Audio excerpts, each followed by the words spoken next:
At our 10th anniversary gala, my husband stood at the microphone and said, "Let's be honest, Megan's little photography hobby is cute, but it's not a real career like mine." The room of 200 guests laughed. I set down my champagne glass, walked to the stage, and said, "Then I'm divorcing the man who just humiliated me in front of everyone." I left that night. 3 hours later, his business partner sent me a text that changed everything. The thing about betrayal is that it doesn't always come with dramatic music or perfect timing. Before we jump back in, tell us where you're tuning in from, and if this story touches you, make sure you're a subscriber, because tomorrow, I've saved something extra special for you.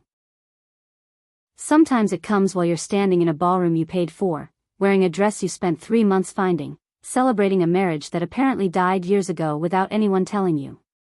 Our 10th anniversary gala was supposed to be perfect. I'd planned every detail for 6 months, the string quartet playing Pachelbel, the champagne tower with vintage Dom Perignon, the customized sculptures shaped like our intertwined initials. 200 guests filled the Rosewood Estates grand ballroom, people we'd known for years, colleagues from both our careers, family who'd flown in from 3 different states. I stood near the champagne fountain watching Nolan work the room in his custom Armani tux, the one I'd surprised him with last month, along with the Rolex he kept flashing every time he shook someone's hand. He looked good. Confident. Successful. Everything a venture capitalist should look like at his own anniversary party. What I didn't know was that he'd been planning his speech for weeks. The MC, some friend of Nolan's from his country club, tapped the microphone around 9 p.m. "Ladies and gentlemen, the man of the hour would like to say a few words about his beautiful wife and their incredible journey together." Nolan climbed the stage with that easy charm that had first attracted me 12 years ago. He smiled at the crowd, adjusted the microphone, and looked directly at me with an expression I couldn't quite read. 10 years, he began, and everyone raised their glasses. A decade with my beautiful Megan. And what a decade it's been. The crowd murmured appreciatively. I smiled, waiting for the sweet tribute I'd naively expected. When we met, I was just starting my career in venture capital. Building something real, something substantial. Megan was taking pictures at weddings. He paused for the polite chuckles. She still is, actually. My smile froze. Around me, I could feel people shifting uncomfortably. But let's be honest, Nolan's voice carried clearly through the expensive sound system I'd rented. Megan's little photography hobby is cute, but it's not a real career like mine. I mean, anyone with an iPhone can take pictures these days, right? The room erupted in laughter. Not uncomfortable laughter. Real, genuine amusement. These people, our friends, our family, were laughing at my life's work being dismissed as a hobby. I stood there holding a crystal champagne flute worth more than most people's weekly groceries, wearing a Valentino gown I'd bought with money I'd earned, and watched my husband of 10 years reduce everything I'd built to a punchline. "Someone's got to pay for nights like this," Nolan continued, gesturing around the ballroom. "Thank God for venture capital, am I right? Can you imagine trying to fund this evening on wedding photography income?" More laughter. I could see his business partners, Chris Barker and Jackson Ames, nearly doubled over. My sister Barbara stood across the room, her face pale with shock. My best friend Abby had her hand over her mouth. But Nolan wasn't done. "Here's to 10 more years of me funding the lifestyle while Megan plays artist. To my beautiful, expensive wife." The crowd raised their glasses. Some reluctantly. Some enthusiastically. I watched them all toast to my humiliation, celebrating my husband's public degradation of everything I'd worked for. I set my champagne glass down on the nearest table with a soft click that somehow felt louder than the orchestra. The room was still buzzing with laughter as I walked toward the stage in my 4-inch Louboutins, also purchased with my hobby income. Nolan saw me coming and smiled, probably thinking I was going to join him for a kiss or a gracious response. I took the microphone from his hand. "Then I'm divorcing the man who just humiliated me in front of everyone," I said clearly, calmly, into the sound system that carried my words to every corner of the ballroom. The laughter died instantly.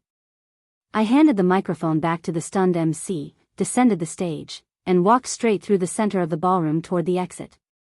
200 faces turned to watch me go, their expressions ranging from shock to horror to, in a few cases, poorly concealed satisfaction. Barbara caught up with me at the coat check. "Megan, wait."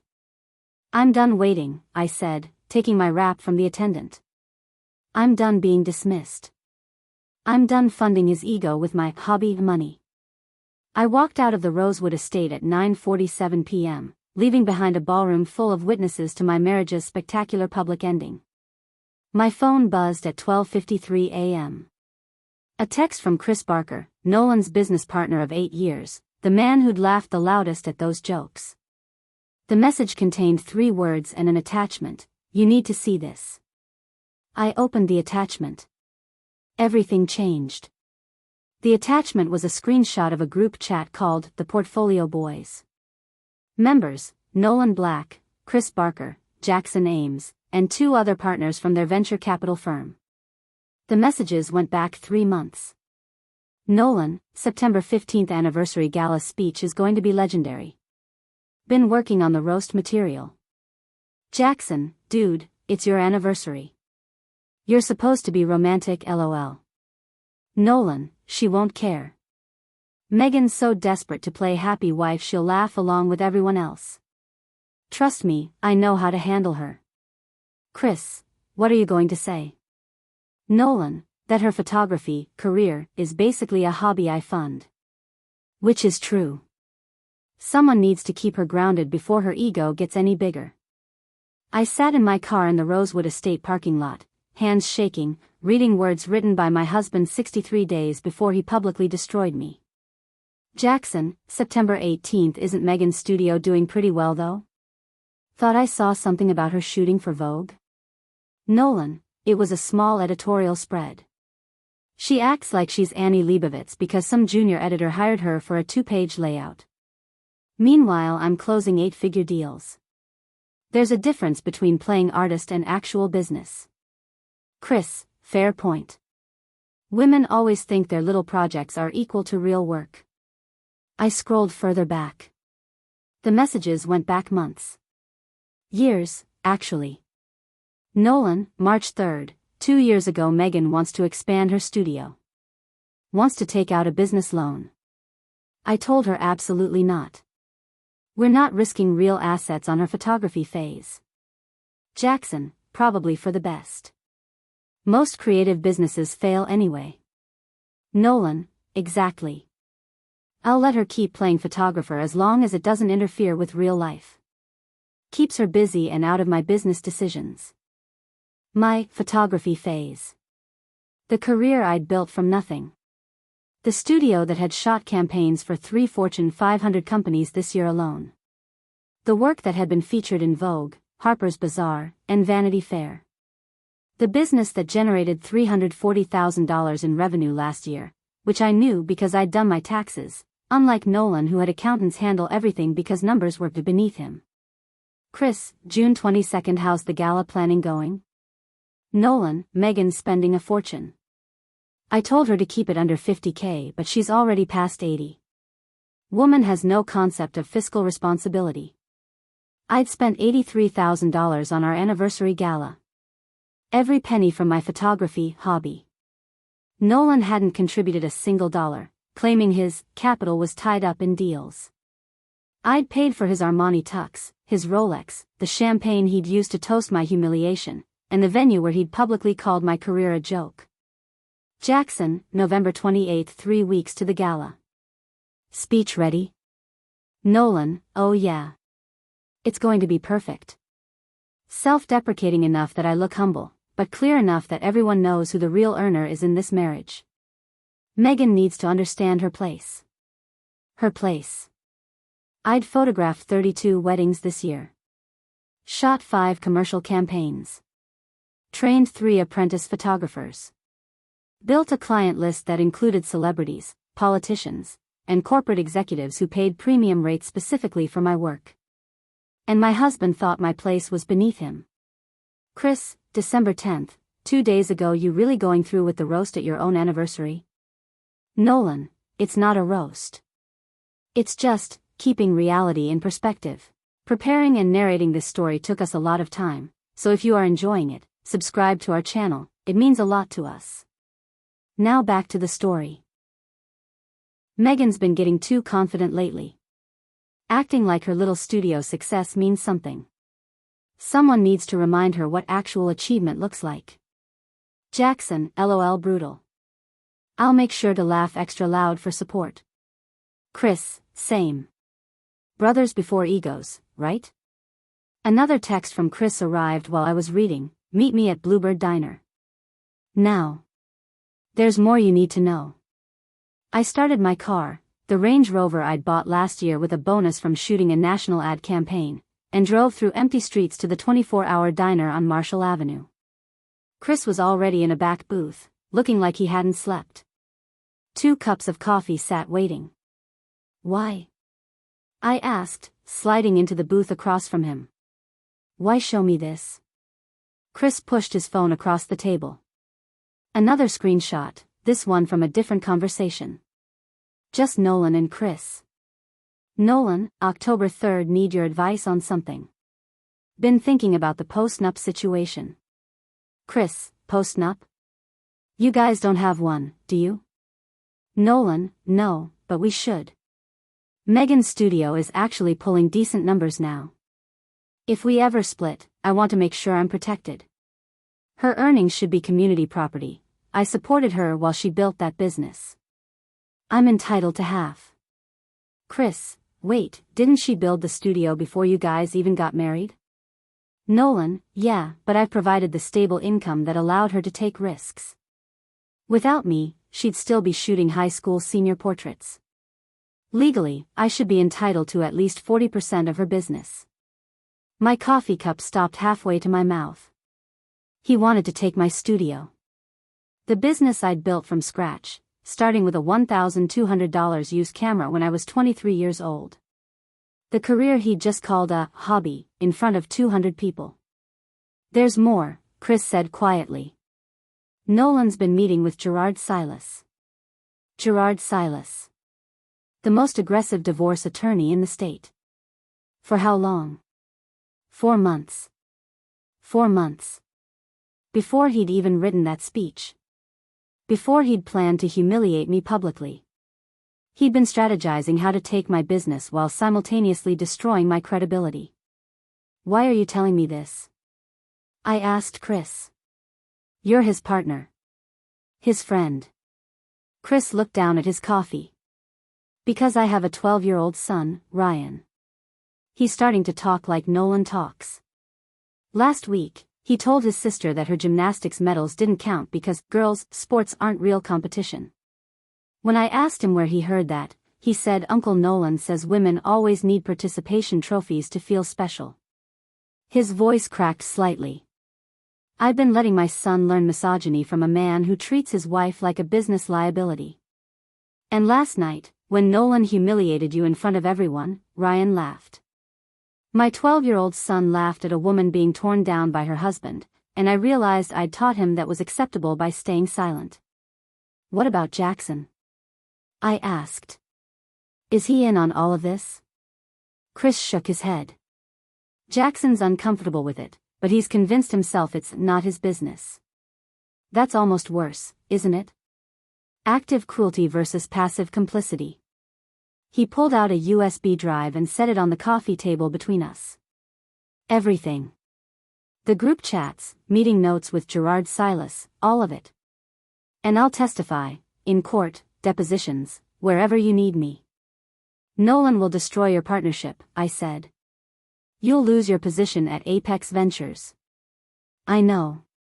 Chris stood up, straightening his jacket. But my son is watching how I handle this. I'd rather lose a partnership than teach him that women are acceptable targets when they become too successful. After he left, I sat with the USB drive in my hand, thinking about the ecosystem of complicity. How many people had known what Nolan was doing? How many had watched him plan this strategy and said nothing until it affected their own conscience? My phone buzzed. A text from an unknown number. This is Ronald Mayfair, Abby's husband. I'm an investigative journalist with the Tribune. If you want Nolan's business practices examined publicly, I know where to look. Call me. Another text, from Barbara, Mom's lawyer friend says she can get you a restraining order if needed. Just say the word. Another, from my assistant at the studio, 12 new client inquiries today. Everyone who was at the gala last night. They all said they want to work with the photographer who stood up for herself. Your calendar is filling up fast. The system was cracking. And Nolan's carefully constructed narrative was about to face the one thing he hadn't planned for, the truth, backed by evidence, delivered by his own allies. I plugged in the USB drive and started copying files to my secure cloud storage. Every folder.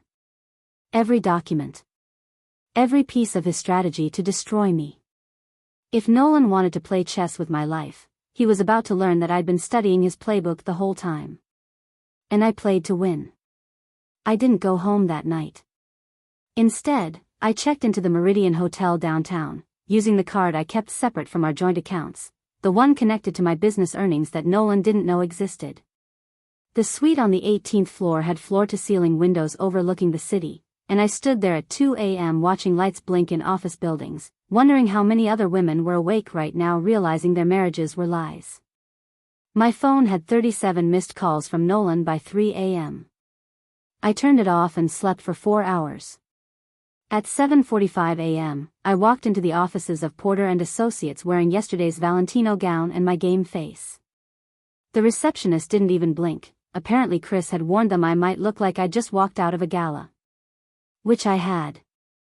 12 hours ago. Gwen Porter was 53, silver-haired, and had a reputation for destroying overconfident husbands in divorce court. Her office walls were covered with framed articles, the shark of family law, Silicon Valley's most feared divorce attorney, the woman who cost Tech Brothers $500 million. Chris sent over the preliminary documentation, she said, gesturing to a stack of folders on her desk. Your husband is either incredibly stupid or incredibly arrogant. Both, I said. Definitely both. Good. That makes my job easier. Gwen opened the first folder. Let's talk about what you own versus what he thinks you own. Over the next hour, I laid out the reality of my marriage's finances. My photography studio, Morrison and Associates, named after my maiden name, not his, generated $340,000 last year. This year we were projected to hit $425,000. I owned the studio outright, purchased the equipment with my own capital, held the trademarks and copyrights to all my work. Nolan's venture capital firm, Apex Ventures, where he was a junior partner, paid him $180,000 annually. Respectable, but not the fortune he implied when calling my work a hobby. And the house? Gwen asked. Joint ownership, but I paid the down payment. $150,000 from a commercial campaign I shot 3 years ago. The cars? The Range Rover is mine, title in my name only. The Tesla is his. The gala last night? $83,000, entirely from my business account. I have receipts for everything. Gwen smiled. It wasn't a nice smile. Your husband is about to have a very educational experience in marital property law. My phone, which I'd turned back on, buzzed continuously. I finally looked at the messages. Nolan, where are you? This isn't funny. Nolan, Megan, people are asking questions. You're embarrassing both of us. Nolan, you're overreacting. It was a joke. Everyone knew it was a joke. Nolan, fine. Be dramatic. But you're coming home eventually and we're going to discuss your childish behavior. The entitlement in those messages was stunning. He'd publicly humiliated me, and I was being childish for leaving. I need to get some things from the house, I told Gwen. Clothes, documents, personal items. Not alone, you don't, she said firmly. I'm coming with you. So is my paralegal. We document everything. We arrived at the house, my house, the one I'd paid for, at 10:30 a.m. Nolan's Tesla was in the driveway. I'd hoped he'd be at work, but apparently my disappearance was more important than his Monday morning meetings. He opened the door before I could use my key, and the look on his face cycled through relief, anger, and then confusion when he saw Gwen and her paralegal behind me. "Megan, thank God. Where have you been?" "I've been worried sick." "Mr. Black," Gwen interrupted smoothly. "I'm Gwen Porter, Mrs. Black's attorney. We're here to collect some personal items. Please don't interfere." The blood drained from Nolan's face. "Attorney? Are you serious right now?" I pushed past him into the foyer, the one with the marble floors I'd chosen, the chandelier I'd picked out, the art on the walls from photographers I admired and supported. "Megan, we need to talk about this," Nolan said, following me up the stairs. "Last night, it didn't come out the way I meant it." "Really?" I stopped on the landing. "Because Chris showed me the group chat. The one where you spent 3 months planning exactly how to humiliate me. Where you discussed it being legendary. Where you said I needed to understand my place." Nolan froze. "Chris showed you, that was private. Private conspiracy to publicly destroy my reputation?" I continued to the bedroom. "Yeah, Nolan. Super private." He grabbed my arm. Gwen's paralegal immediately stepped forward, phone camera already recording. "Don't touch her," Gwen said calmly. "That's assault, and it's now documented." Nolan dropped my arm like it burned him. "This is insane. You're blowing everything out of proportion." "You called my career a hobby," I said, pulling clothes from my closet. "In front of 200 people. After planning it for months. After meeting with Gerard Silas about taking half my business. The business you publicly claimed wasn't of a real career." His face went white. "How did you know about Gerard?" I smiled without humor. "Because people are tired of watching you treat me like an accessory. And when you're that consistently cruel, eventually someone grows a conscience." I filled 3 suitcases with clothes, toiletries, and jewelry I'd bought myself. From the home office, I took my backup hard drives containing every photograph I'd ever taken, contracts, business documents, tax returns proving every dollar I'd earned. Nolan stood in the doorway, watching me pack up pieces of my life. "We can fix this," he said quietly. "Marriage counseling. I'll apologize publicly. Whatever you need." "What I need," I said, zipping the last suitcase, "is a divorce from a man who spent our entire marriage resenting my success while living off it." "Living off it?" "Megan, I make good money. $180,000 a year. I make $340,000. I paid for this house. I paid for last night's gala where you humiliated me. I paid for the suit you wore and the watch on your wrist and the car you drove there." I faced him directly. "You've been living in a house I bought, driving a car I subsidized, enjoying a lifestyle my hobby funded, while planning to take my business and destroy my reputation. That's not, I never." Gerard Silas, Nolan. 4 months of meetings. Chris has the calendar entries. Gwen appeared in the doorway. "We're done here. Mrs. Black, the car is loaded." I walked past Nolan without looking back. At the front door, I turned one last time. "By the way," I said, "I'm keeping the house. Enjoy finding an apartment on junior partner salary." The door closed on his shocked face, and I climbed into Gwen's Mercedes, leaving behind 10 years of marriage and a husband who'd just learned that the woman he'd called a hobbyist was about to become his biggest mistake. My phone buzzed as we pulled away. A text from Barbara: "Mom wants to know if you're okay. Also, Aunt Mary is asking if she should remove Nolan from the family group chat." I smiled for the first time in 12 hours. "Tell Aunt Mary yes." Chris called me Tuesday afternoon while I was unpacking in my hotel suite, 3 days after the gala. "There's something else," he said without preamble. "Can I come up?" 20 minutes later, he sat in my hotel suite sitting area with his laptop open and 3 banker's boxes stacked beside him, looking like a man who'd been carrying a heavy weight for too long. "The group chat I showed you Saturday night? That was just the beginning. He turned his laptop toward me. Nolan's been building a file on you for 8 months. He calls it Project Credibility. On the screen was a shared Google Drive folder.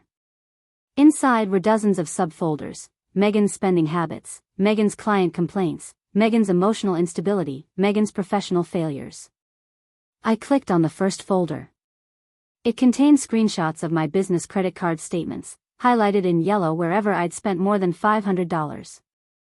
Notes in the margins read things like excessive equipment purchases, fiscal irresponsibility, and another $800 lens when she already owns 6, compulsive spending. Those equipment purchases were for client jobs, I said, my voice shaking.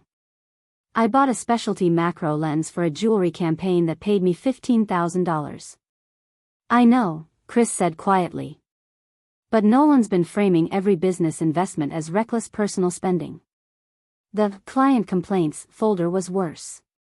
It contained 3 emails from clients over the past 2 years, normal feedback that happens in any creative business.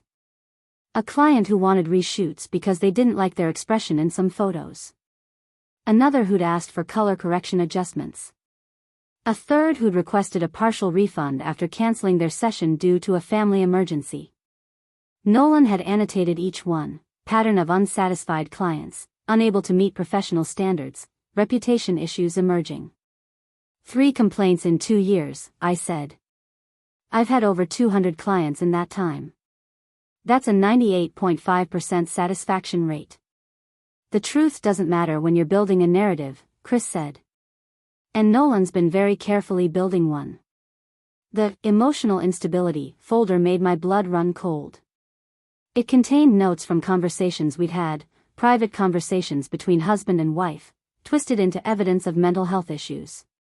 March 15th, Megan cried during argument about scheduling. Exhibited emotional volatility and inability to handle stress. I remembered that argument.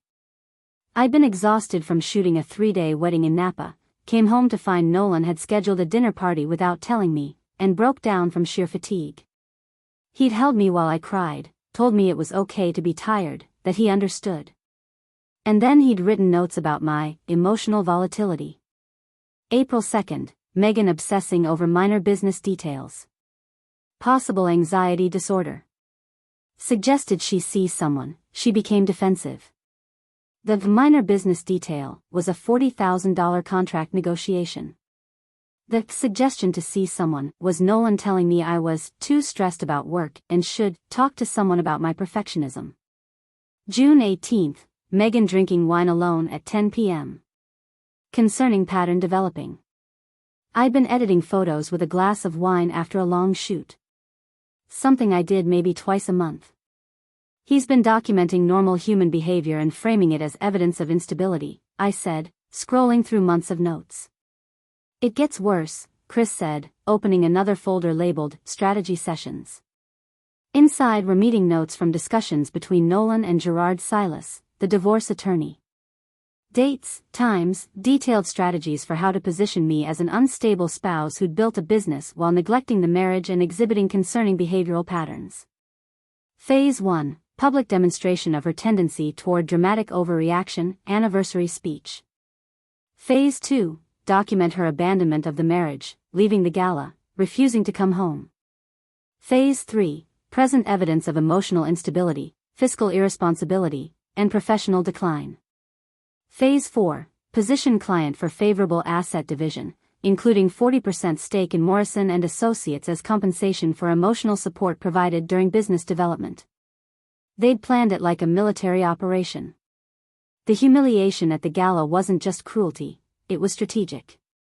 Nolan had been trying to provoke exactly the reaction I'd had, so he could use it as evidence of my dramatic overreaction and emotional instability. He wanted you to leave, Chris said. He wanted you to make a scene. Every text message he sent afterward, the ones calling you childish and dramatic, those were all going into his evidence file. My hands were shaking. Why are you showing me this? Chris closed his laptop and looked at me directly. Because watching him plan your destruction while you built everything around us, it's been eating at me for months. Ryan asked me yesterday why Uncle Nolan doesn't like strong women. My 12-year-old son sees what I've been pretending not to notice. His voice cracked slightly. I've been complicit in teaching my kid that this is acceptable. That successful women are targets. I can't do it anymore. What about Jackson? I asked. Is he in on all of this? Chris shook his head. Jackson's uncomfortable with it, but he keeps saying it's between you and Nolan. He doesn't want to get involved. Passive complicity, I said. Exactly. He pulled out the USB drive. Everything's on here. Every folder, every document, every text message, every meeting note with Gerard Silas. And I'll testify, court, depositions, wherever you need me. Nolan will destroy your partnership, I said. I know. Chris stood up, straightening his jacket. But I'd rather lose a partnership than lose my integrity. Or teach my son that powerful women deserve to be torn down. After he left, I opened the first banker's box. Inside were printed emails spanning 3 years. Nolan discussing strategies to manage female clients who were too demanding. Nolan complaining about women in business meetings who didn't understand their role. Nolan drafting talking points for how to handle me when I wanted to expand my studio. November 2021, Megan wants to hire 2 more photographers. I told her the business isn't ready for that kind of expansion. She needs to stay small and manageable. If she gets too successful, she'll become difficult to control. Control. That's what this had always been about. The second box contained Gerard Silas's original strategy memos. Not just for the divorce, but for reputation management. Plans to leak stories to industry contacts about my unprofessional behavior. Suggestions for undermining my client relationships. Even a draft press release announcing that Nolan would be taking a more active role in Morrison & Associates to stabilize operations during his wife's personal difficulties. He'd planned to take over my business entirely.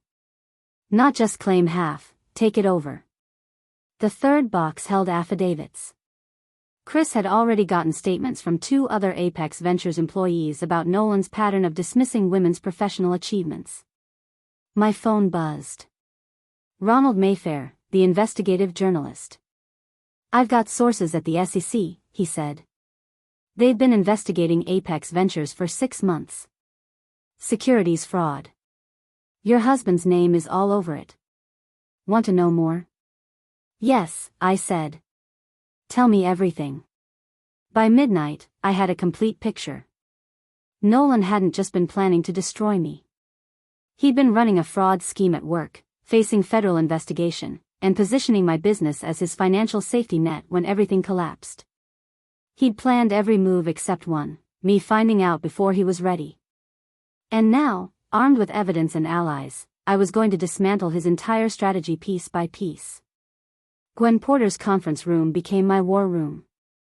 By Wednesday afternoon, the table was covered with printed documents, 3 laptops running simultaneously, and enough coffee cups to supply a small cafe. Let's inventory what we have, Gwen said, pacing in front of a whiteboard where she'd mapped out our strategy.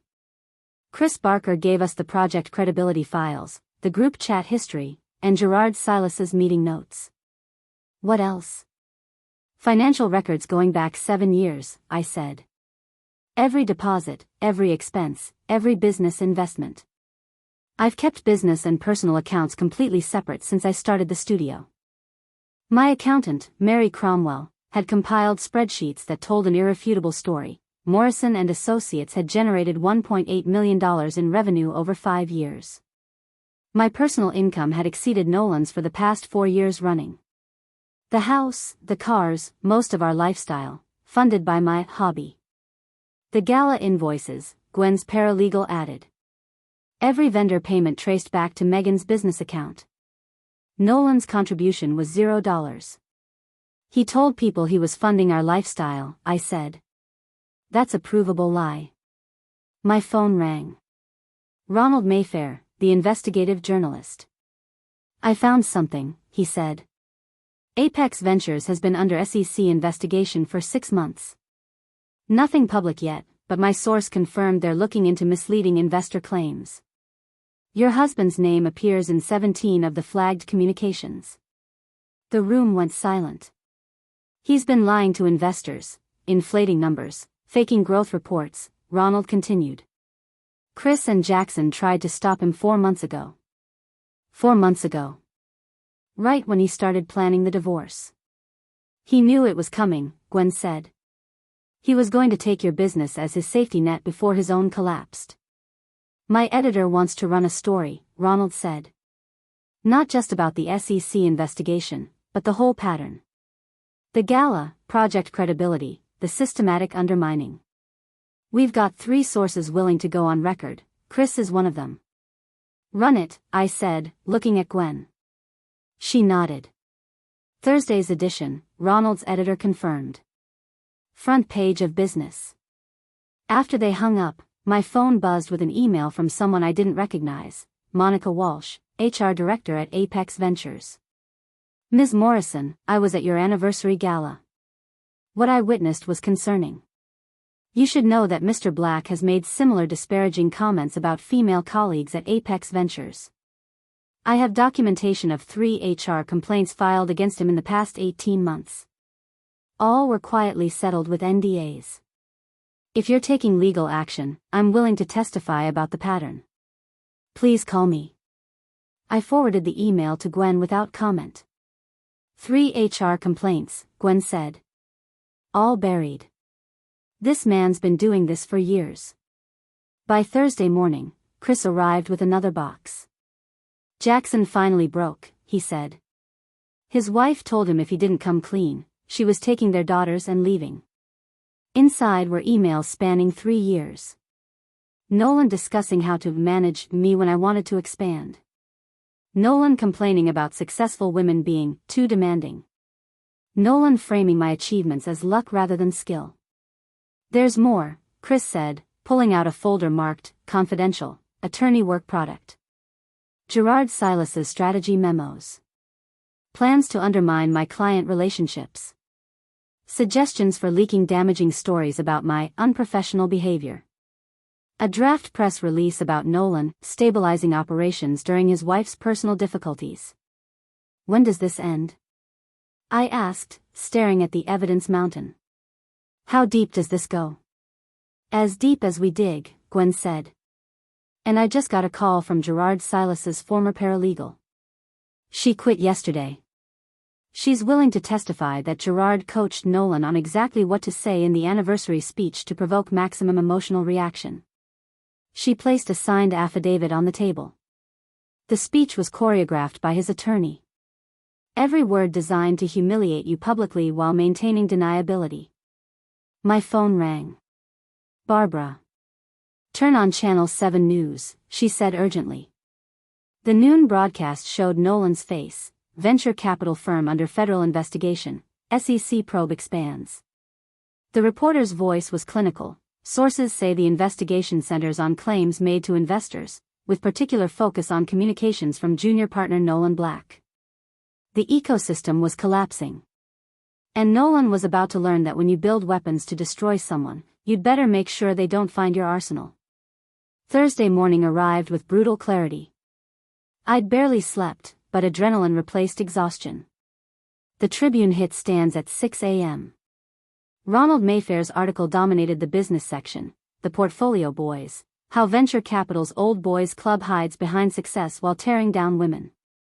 It detailed everything: project credibility, the anniversary speech, the SEC investigation, the HR complaints.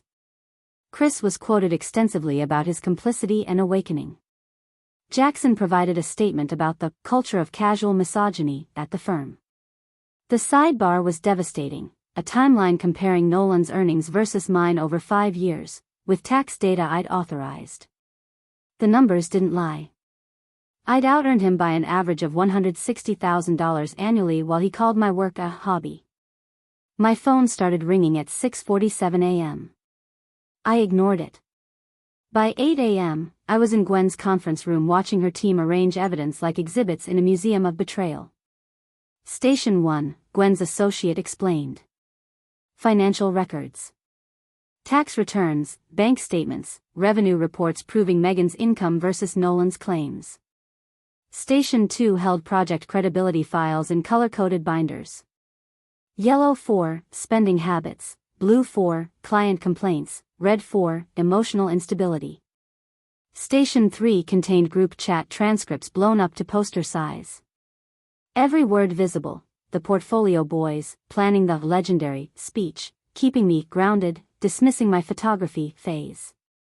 Station 4 held Gerard Silas's strategy memos and the paralegal's affidavit about coaching the speech. Station 5 displayed HR complaints from Apex Ventures, Monica Walsh's testimony, documentation of Nolan's pattern. This isn't just divorce, Gwen said. This is establishing years of systematic behavior. When Nolan walks in, he needs to see exactly how much evidence exists. He's coming here? I asked. His new attorney, Gerard, dropped him after the Tribune, requested settlement negotiations. He wants to avoid court. She checked her watch. 45 minutes. I walked to the window. Somewhere out there, Nolan was reading the Tribune, watching his reputation crumble, realizing the wife he'd tried to diminish had just exposed him to the entire business community. My phone buzzed. My studio manager, you need to see this. She'd attached our Instagram analytics. Overnight, 4,300 new followers. The comments flooded with support. Just read the Tribune. Booking immediately. We support you. Your work is incredible. Can't wait to work with a photographer who stands up for herself. My daughter needs to see women like you succeed. The court of public opinion has spoken, Gwen said, reading over my shoulder. Nolan's learning what happens when you publicly humiliate someone who has receipts. At 9:15 a.m., the door opened. Nolan walked in with his attorney, Patricia Vance, who looked like she'd rather be anywhere else. Chris and Jackson followed, Chris determined, Jackson uncomfortable but present. Nolan had aged a decade in 4 days. Wrinkled suit, uncombed hair, bloodshot eyes. The confident man who'd mocked my career was gone, replaced by someone who looked hit by a truck. His eyes traveled the room, taking in evidence stations, poster-sized chats, financial records spread like an indictment. He stopped at Station 3, where his own words glowed in 36-point font. Let's be honest, Meghan's little photography hobby is cute, but it's not a real career like mine. Below it, my tax return showing $340,000 next to his $180,000. Mr. Black, Gwen said pleasantly. Thank you for coming. Please, sit. Patricia guided him to a chair. We're here to discuss settlement, she said neutrally, her eyes communicating that she knew her client was screwed. Of course, Gwen replied. Let's start with what Mr. Black is requesting. Patricia slid a folder across. I opened it already knowing what I'd find. Nolan wanted the house, half my studio's value, spousal support, half of all marital assets. I laughed. The audacity was almost impressive. Interesting, Gwen said mildly. Let's discuss what Mrs. Morrison is offering instead. She placed her folder on the table. Much thicker. Mr. Black receives his belongings, his Tesla, his 401k, and whatever survives the SEC investigation. Mrs. Morrison retains Morrison and Associates, the house, all business assets, and investments, given that she funded 73% of their acquisition. That's ridiculous, Nolan started. We're not finished, Gwen continued. He also signs a comprehensive NDA and non-compete preventing him from entering photography for 7 years. 7 years? Patricia looked up sharply. Given that he spent 8 months planning to steal his wife's business while destroying her reputation, 7 years of staying away seems reasonable. Gwen opened another folder. We also have proof Mr. Black used marital funds, money Mrs. Morrison contributed, to pay Gerard Silas for divorce strategy. We're requesting full reimbursement plus damages for intentional infliction of emotional distress. She looked at Nolan. Project credibility constitutes emotional abuse. The speech was public humiliation. Meeting with Gerard while still married was breach of fiduciary duty. You didn't just plan divorce. You weaponized your marriage. Silence except for air conditioning hum. There's one more thing, I said. Everyone turned. I want a public apology. Not private, not social media. A formal written apology in the Tribune, acknowledging you lied about funding our lifestyle, that my career is legitimate, and that your gala behavior was calculated cruelty. Nolan's face flushed. You can't force me. We can't, Gwen agreed. But we can present everything in open court. Every chat. Every project credibility file. Every strategy memo. The Tribune will look like a puff piece compared to court testimony. She leaned forward. Sign our settlement, issue the apology, walk away with some dignity. Or let everything become public record. Your choice, Mr. Black. Patricia requested private consultation. Gwen showed them to a smaller room while we waited. Through glass walls, I watched Nolan's animated gestures, his face cycling through anger, desperation, panic. He's going to fight, Chris said quietly. Nolan doesn't back down. His ego won't allow it. Then we go to court, Gwen said. Everything becomes public record. 20 minutes later, they returned. Nolan looked like he'd been crying. Patricia's expression stayed neutral, but I caught her glance at the evidence, a look that said she'd just had a very unpleasant reality conversation. My client would like to make a statement, Patricia said. Nolan cleared his throat, voice hoarse. I never meant for things to go this far. The speech, it was supposed to be funny. Self-deprecating. I didn't realize how it would sound. You planned it for 3 months, I said flatly. Gerard coached you on the wording. You told Chris it would be legendary. Which part was unintentional? He flinched. I was angry. You were succeeding and I was, he stopped. You were what? Gwen prompted. Failing? Falling behind? Realizing your wife was more successful than you'd ever be? The SEC investigation, Nolan pivoted. That's been blown out. Chris laughed, sharp and bitter. Stop lying, Nolan. For once, just stop.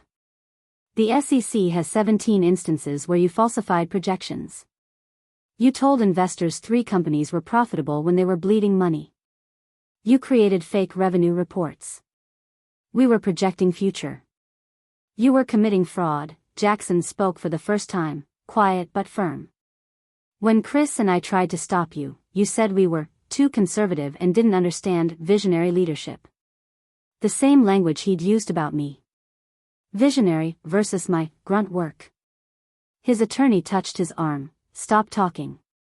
But he couldn't help himself. You all benefited from my strategies, he said, looking at Chris and Jackson. The firm grew. We landed bigger investors. Until the house of cards fell, Chris said. That's when you decided to divorce Megan and take half her business. You needed a safety net for when Apex collapsed. That's not, I love my wife. You called her career a hobby in front of 200 people, I said, voice steady despite the rage. You documented normal conversations as mental instability. You planned to take my business while destroying my reputation. You don't love me, Nolan. You resent me. You always have. Absolute silence. Patricia opened her briefcase. My client will accept settlement terms with one modification. Remove the public apology in exchange for additional financial concessions. No, I said immediately. The apology isn't negotiable. Mrs. Morrison, from a legal standpoint. I don't care. For 10 years, I made myself smaller to protect his ego. I downplayed my income, my awards, my achievements. And at our anniversary, he thanked me by publicly destroying me in front of everyone we know. I stood, facing Nolan. You wanted public humiliation. Now you can apologize publicly. That's the deal. His jaw clenched. You're being vindictive. I'm being fair, I corrected. You humiliated me in the Tribune when Ronald's article ran. You humiliated me at the Gala. You humiliated me in group chats. Now you can tell the truth publicly. Or we go to court. Gwen pulled up a document on the monitor. Speaking of court, let me show you what public record looks like. The screen filled with a detailed complaint: divorce with allegations of fraud, intentional infliction of emotional distress, breach of fiduciary duty, misappropriation of assets. Exhibits, 847 pages. Filed electronically, Gwen continued. Available to anyone searching court databases. Every journalist, every client, every business associate. The Tribune was Chapter 1. Court filing would be the whole book. Next slide, a mock-up of search results. Nolan's name linked forever to emotional manipulation, financial fraud, systematic harassment. Your reputation survives divorce, Gwen said. It doesn't survive being the defendant in a case this documented. The SEC investigation is one thing. Add this? You'll never work in finance again. Patricia whispered to Nolan. His shoulders slumped. What would the apology say? He asked, barely audible. Gwen slid a prepared statement across. I'd written it last night, every word chosen carefully. Nolan read aloud, hollow. I, Nolan Black, publicly apologize to my wife, Megan Morrison, for my statements at our anniversary gala on December 7th. I misrepresented our financial reality and diminished her significant professional achievements. Morrison and Associates is a successful, legitimate business that has generated substantial income and critical acclaim. My wife is a talented, accomplished photographer whose work speaks for itself. My comments were cruel, calculated, and designed to humiliate her publicly. I take full responsibility for the harm I caused and acknowledge my behavior was unacceptable. I am deeply sorry. You want me to sign this, he said. I want you to tell the truth, I said. Just once. After 10 years of taking credit for my work, after 8 months planning my destruction, after humiliating me in front of everyone, just once, tell the truth. Clock ticked loudly. Finally, Patricia nodded to Nolan. We accept the settlement terms, she said. Including the apology. Nolan signed with shaking hands. The apology. The settlement. The NDA. The non-compete. Each signature dissolved 10 years into legal documents. The apology runs in Sunday's Tribune, Gwen said, collecting papers. Prominent placement. Settlement finalizes in 30 days. Until then, no contact except through counsel. Nolan stood slowly, like he'd aged 20 years. At the door, he turned back. I really did love you once, he said quietly. No, I said. You loved having a wife who made you look successful while you took credit. That's not the same thing. The door closed. The conference room felt larger, emptier, like a weight lifted. Chris approached hesitantly. For what it's worth, I'm sorry. Not just for silence, but for being part of it. For laughing, enabling, not seeing what was happening until almost too late. Your son Ryan, I said. What did you tell him? The truth. That I was wrong, Uncle Nolan was wrong, and respecting women isn't optional, it's basic decency. He asked why I didn't stop Uncle Nolan sooner. Chris's voice cracked. I didn't have a good answer. Jackson stepped forward. My wife said if I don't speak up, she's taking our daughters. She won't raise girls where their father tolerates diminishing women. So I'm speaking up. Whatever you need, testimony, evidence, support, I'm here. Thank you, I said, meaning it. After they left, Gwen and I stood alone surrounded by evidence of systematic betrayal. How do you feel? She asked. I looked at the signed settlement, the apology running Sunday, the decade officially ended. Free, I said. I feel free. The Tribune published Nolan's apology Sunday morning, boxed in black borders, impossible to miss. By noon, screenshots circulated social media. By evening, 15,000 shares. But the apology was just the beginning. Monday morning, Apex Ventures issued a statement. Following recent revelations and ongoing federal investigations, junior partner Nolan Black has been placed on indefinite administrative leave. By Tuesday, permanent termination. Chris called while I reviewed proofs at my studio. The board voted unanimously. Even partners defending him changed votes after the Tribune apology. No one wants association with someone who admits calculated cruelty. The SEC investigation? I asked. Expanding. They found evidence Nolan ran similar schemes at his previous firm. He's facing serious charges: securities fraud, wire fraud, possibly conspiracy. Potential prison time. After we hung up, I sat in my office, the studio Nolan called a hobby, and tried to feel satisfaction. Vindication. But mostly just tired. My assistant knocked. Someone's here. No appointment, but says it's important. Monica Walsh from Apex Ventures. Monica walked in nervous, clutching a folder. I'm HR director at Apex, she said, sitting without invitation. I need to tell you something I should have said years ago. She opened the folder, pulled out emails. 5 years ago, an analyst named Sophie Chen filed a complaint about Nolan. He'd made comments about her appearance, asked invasive questions, told colleagues she was hired for diversity optics, not talent. My stomach turned. The complaint was substantiated. But senior partners quietly settled, $75,000, NDA, resignation. Nolan got a private warning. No real consequences. More emails. 2 years later, another woman. Similar pattern. Another settlement, another NDA. How many? I asked quietly. 5 women over 8 years. He targeted successful women, undermined confidence, documented normal behavior as concerning, pushed them out.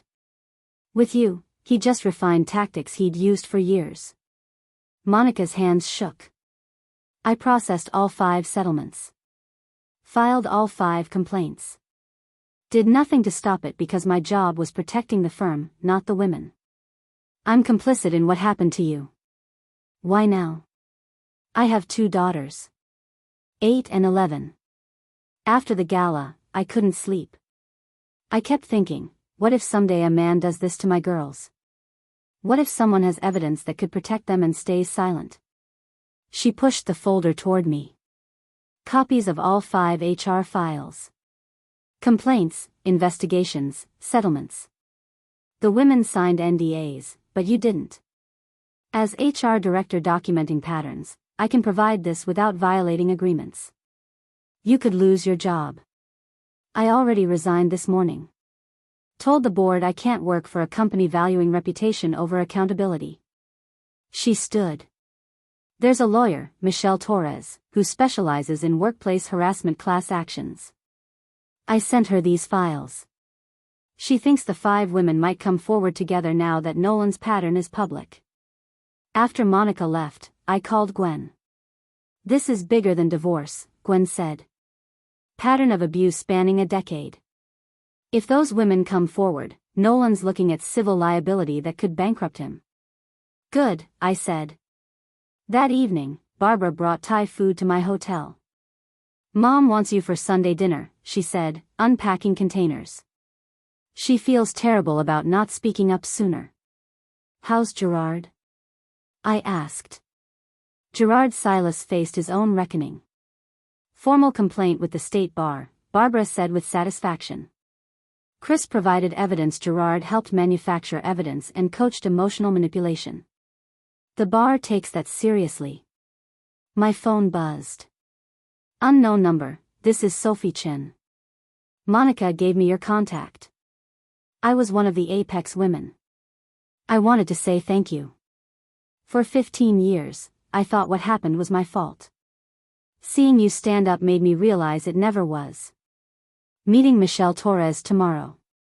We're fighting back. More texts followed. Women I'd never met, thanking me.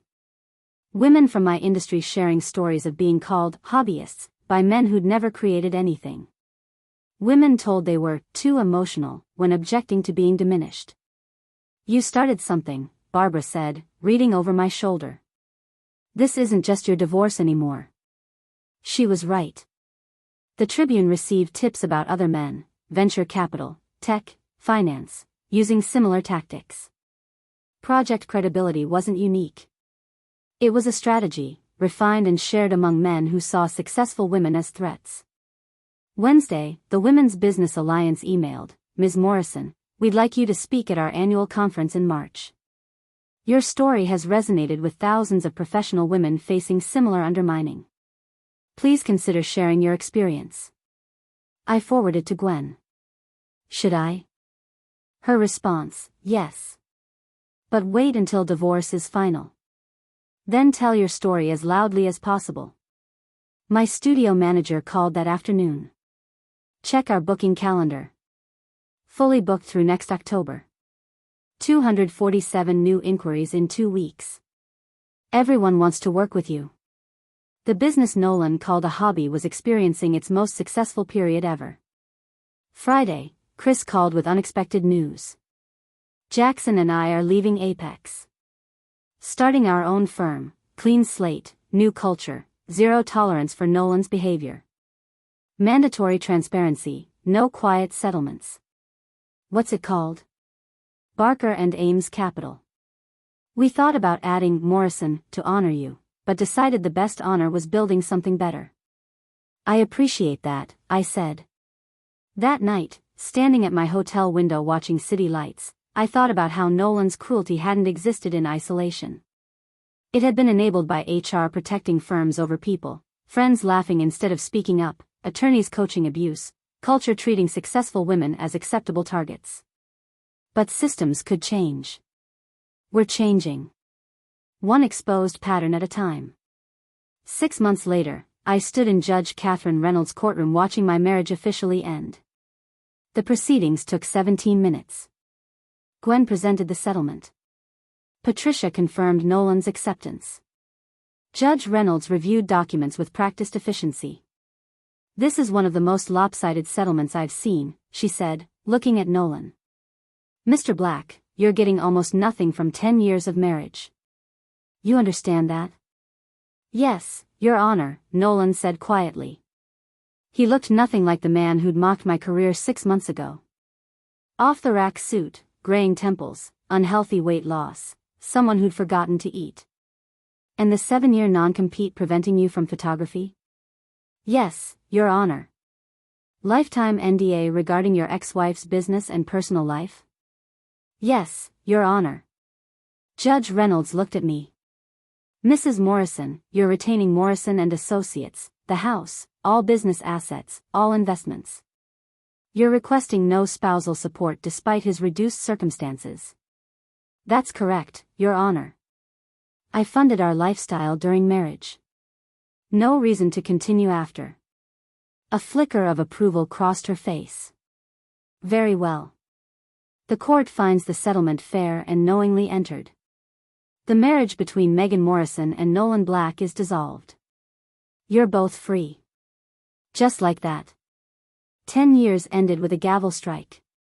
Outside, Patricia pulled Nolan aside. I watched through glass, her talking, him nodding, shoulders slumped in defeat. Gwen touched my arm. How does it feel? Anticlimactic, I admitted.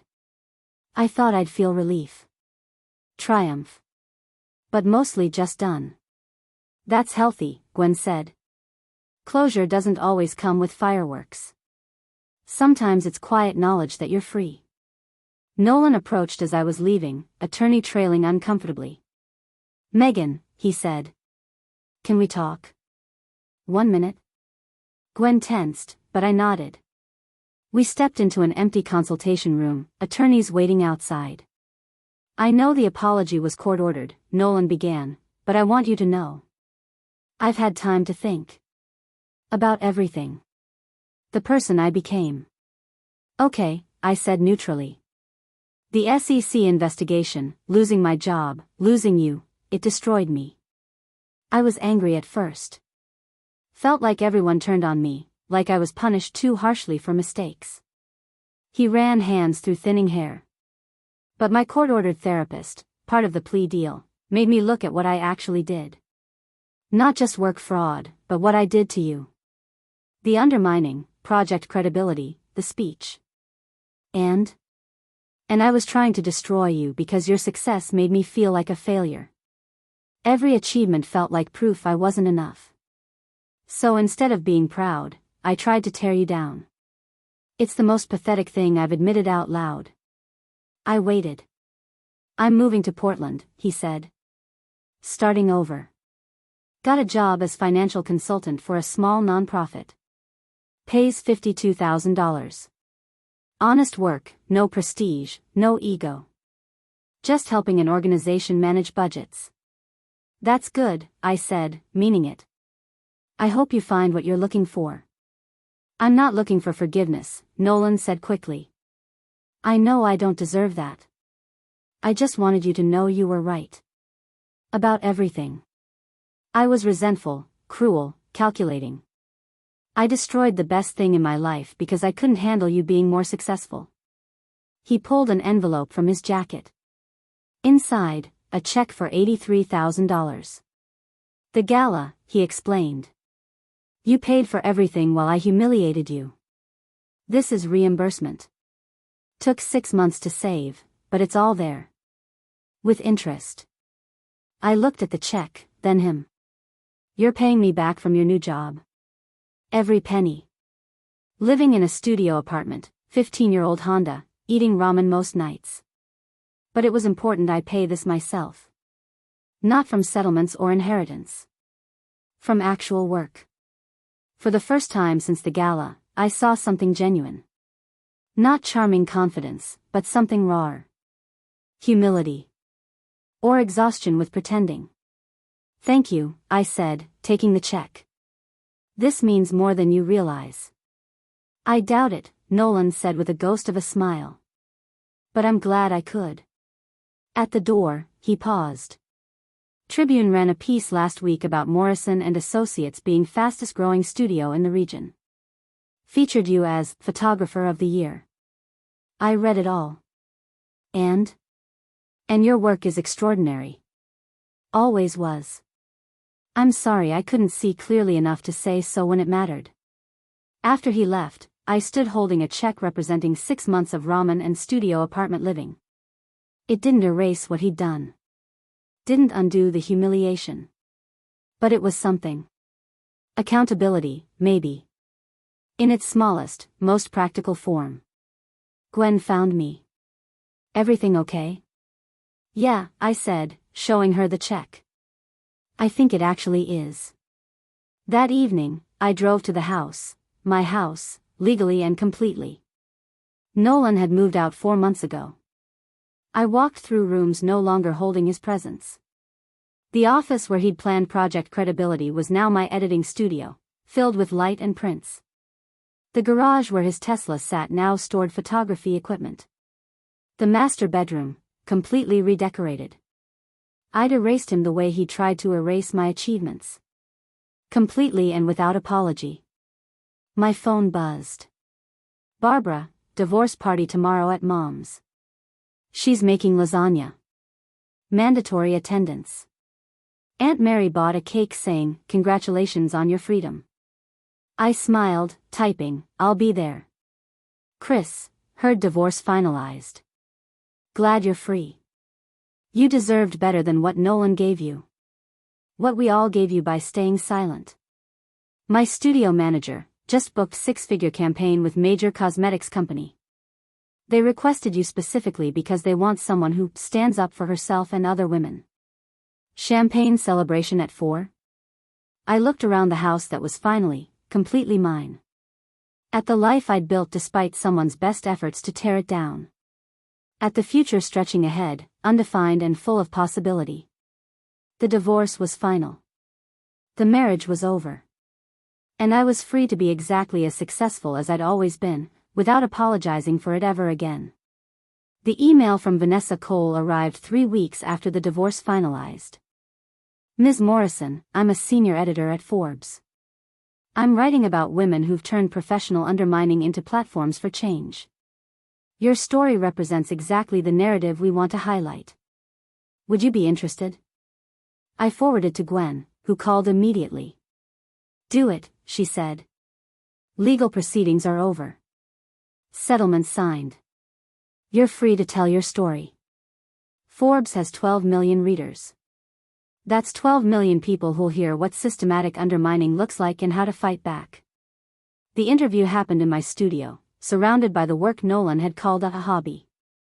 Vanessa was 40-something, sharply dressed, with direct eye contact that said she'd heard every excuse and wouldn't accept less than brutal honesty. Let's start with the Gala, she said, recorder running.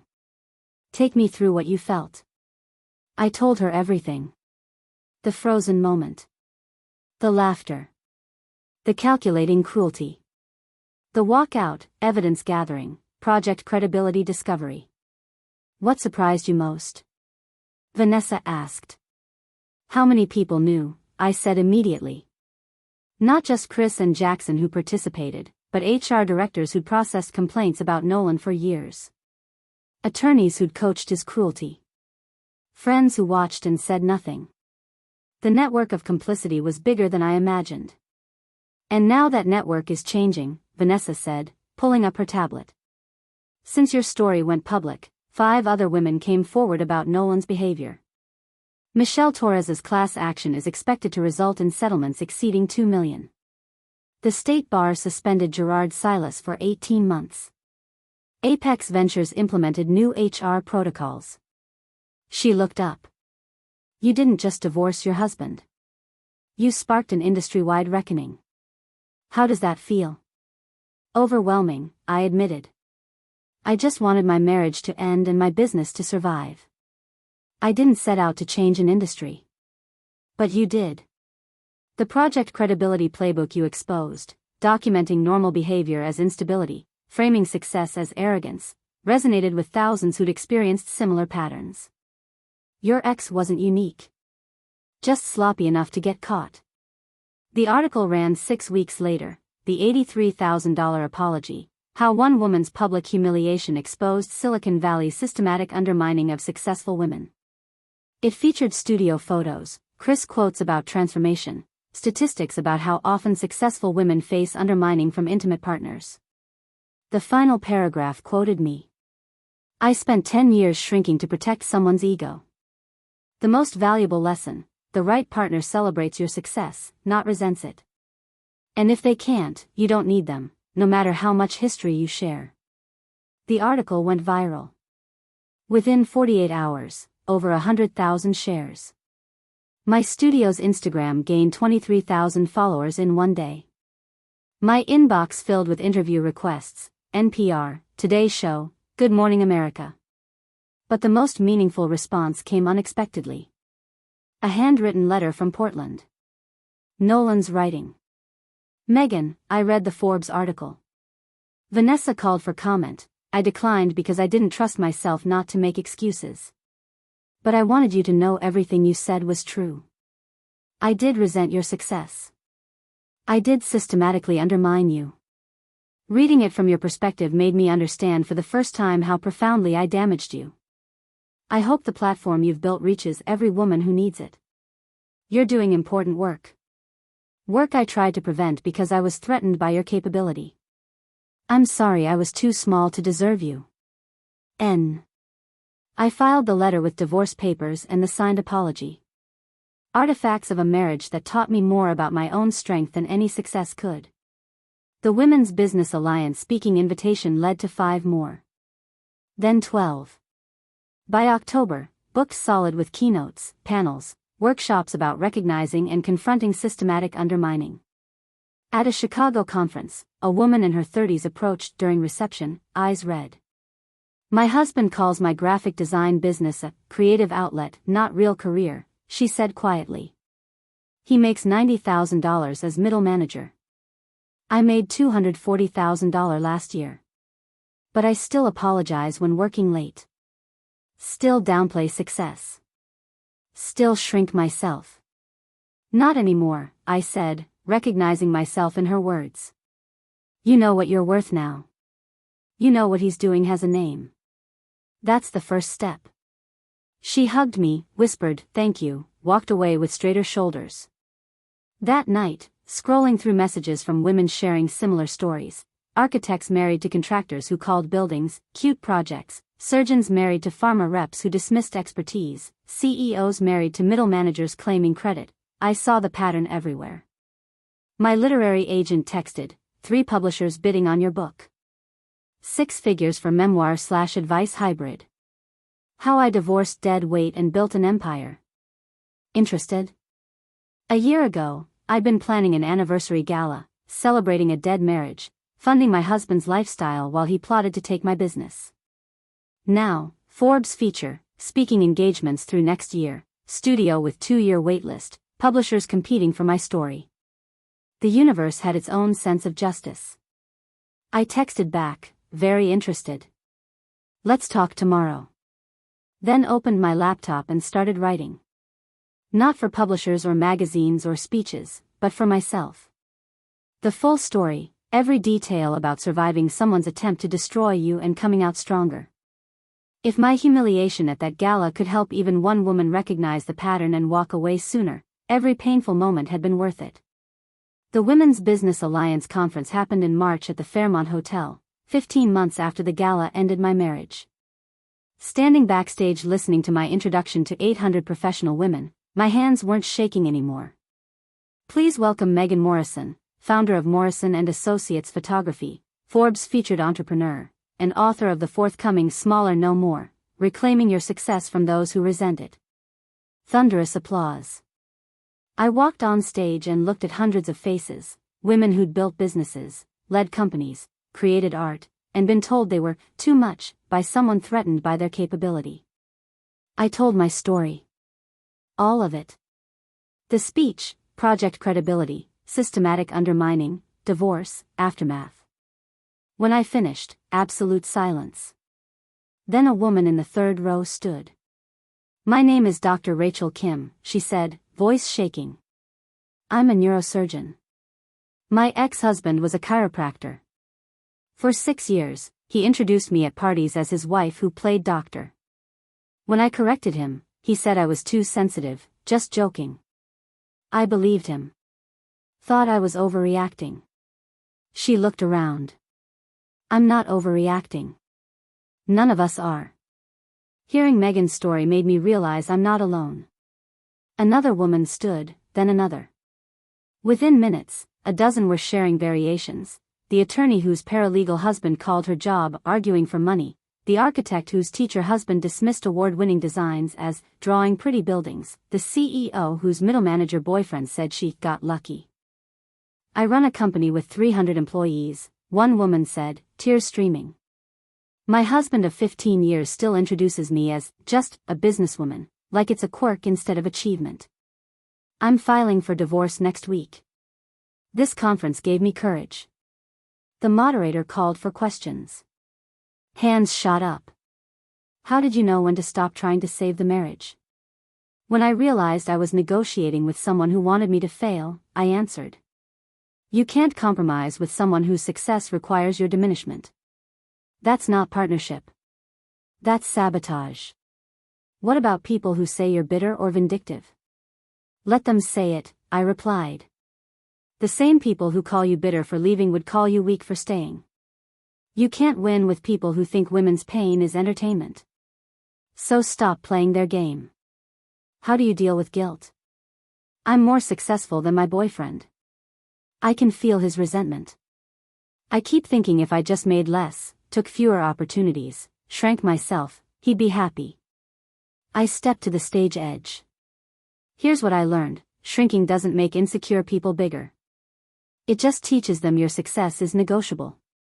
Your achievements are conditional. You'll sacrifice growth to manage their feelings. Once you teach that lesson, they'll expect it forever. Fierce applause. After the keynote, 20 selected attendees joined for private lunch, women particularly impacted by systematic undermining. For 2 hours, we shared stories that could have been carbon copies. A venture capitalist whose husband documented obsessive work habits while planning to claim credit for her network. A professor whose partner told colleagues she was riding diversity higher wave, not earning tenure. A restaurateur whose spouse called her Michelin star, luck, and business acumen, following trends. Same playbook, one woman said, a tech founder whose CEO husband tried claiming her patents. Document normal behavior as concerning. Frame success as luck. Position themselves as stable, rational. Prepare to profit from what we built while destroying credibility. Project credibility wasn't unique to Nolan, I said. It's a strategy. The scary part is how many men use it without realizing they're following a pattern. Barbara flew in for the conference, bringing Mom, Aunt Mary, and my younger cousin Sarah starting her own marketing firm. I need to tell you something, Mom said at dinner. I saw what Nolan was doing. Years before the gala. How he'd talk over you at family dinners, take credit for your ideas, diminish your achievements. And I said nothing. Mom. No, let me finish, she interrupted, voice thick with emotion. My generation was taught marriage was sacred, you didn't interfere, women who complained were just difficult. So I watched my daughter be systematically undermined and told myself it wasn't my place. She took my hand. I was wrong. I should have pulled you aside after the first time he dismissed your work. Should have told you his behavior wasn't normal, wasn't acceptable, wasn't love. Instead I stayed silent because that's what my mother taught me. I'm so sorry. I wouldn't have listened, I admitted. Not back then. Too invested in making it work. Maybe, Mom said. But you deserved to hear someone saw it. That you weren't crazy or oversensitive. You deserved witnesses. Aunt Mary raised her glass. To witnesses. To women who speak up. To the end of polite silence while our daughters are torn down by insecure men. We all raised glasses. Sarah, 26 and engaged to a software engineer, spoke quietly. I told Marcus about your story. About project credibility. I asked point blank if he'd ever resent my success or try to shrink me. He looked horrified, said no, never. Then asked if I wanted a prenup protecting my business completely. Smart man, I said. I'm still getting the prenup, Sarah continued. But the fact he offered, that he understood why I'd want protection, that he didn't get defensive, that told me everything about whether he's safe. Barbara smiled. Times are changing. Slowly, painfully, but changing. My daughters are growing up in a world where they'll read your Forbes article in school, learn that shrinking isn't love, have language for what systematic undermining looks like. They'll still face it, I said. The pattern's too ingrained. But they'll recognize it faster, Mom said firmly. They'll have examples of women who fought back and won. They'll have you. We stayed until closing, for generations discussing evolution from silence to speaking up, from accepting dismissal to demanding recognition, from shrinking to claiming full size. At evening's end, Sarah hugged me tightly. Thank you for going first. For showing us what fighting back looks like. For proving we can survive someone trying to destroy us and come out stronger. You're welcome, I said. But I didn't do it alone. I had Chris who finally spoke up. Gwen who fought for me. Women I'd never met who shared stories. We heal collectively or we don't heal at all. Walking back to my hotel, I thought about how Nolan's cruelty had been enabled by systems of silence. And how those same systems were finally being replaced by networks of women refusing to stay quiet. 18 months after the divorce, I was shopping for equipment at Patterson's Camera Supply when I saw him. Nolan stood in the budget lens section comparing price tags on used filters with careful attention of someone counting every dollar. Jeans and plain t-shirt, no designer labels, no Rolex, nothing screaming performed success. Hair longer, grayer, thinner. For a moment, I considered turning around. But then I realized, I didn't need to run. Didn't need to avoid him. He was just another person in a camera store, completely irrelevant to my life.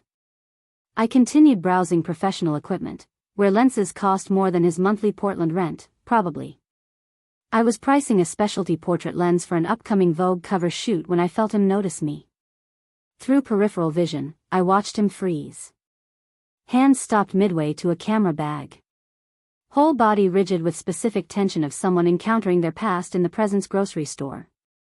He stood there 30 seconds, clearly debating approach.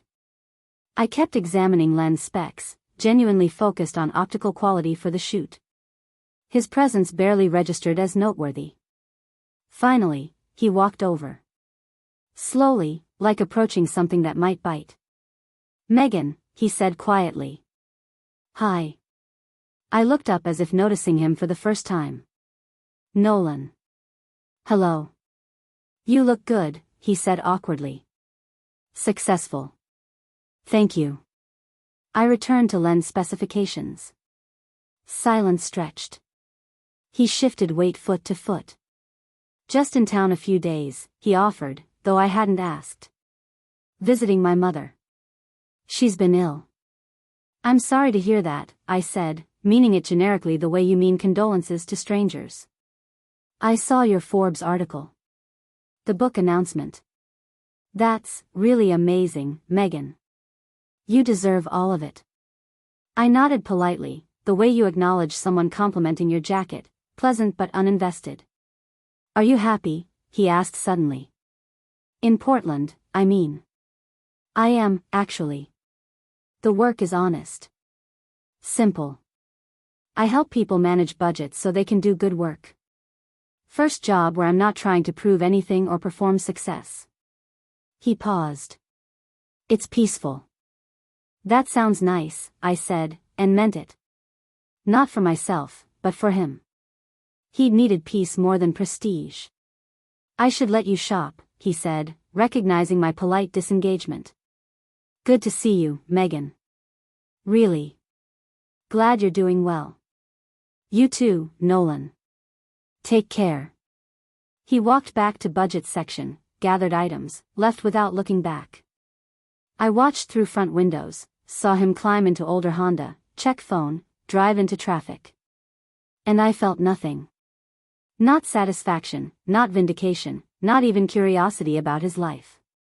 Just mild indifference I'd feel watching any stranger leave a parking lot. I purchased the $8,000 lens and loaded it into my Range Rover. My phone buzzed, studio manager, Vogue confirmed Tuesday. They want 6-page spread instead of 4. Also, Random House called, moving your book release up 3 months. Pre-orders exceeding projections. I had a gallery meeting at 3 about a photography exhibition. Dinner with Barbara at 7 celebrating her senior partner promotion. Conference call tomorrow with my agent about international publishing rights. Somewhere in Portland, Nolan lived a small, simple life he claimed brought peace. And I believed him. He'd probably found the right size for himself, finally. But I'd found mine too. And mine was vast, unapologetic, entirely my own. I drove through the city I'd built a career in, past the billboard advertising my exhibition, toward a future having nothing to do with the man who'd once tried to shrink me. The best revenge, I'd learned, wasn't watching him fail. It was becoming so successful that his opinion, his approval, his resentment, his very existence, simply didn't matter anymore. I'd won. Not because he lost. But because I'd stopped playing the game where his judgment held any weight at all. And that, finally, was freedom. Up next, you've got 2 more standout stories right on your screen. If this one hit the mark, you won't want to pass these up. Just click and check them out. And don't forget to subscribe and turn on the notification bell so you don't miss any upload from us.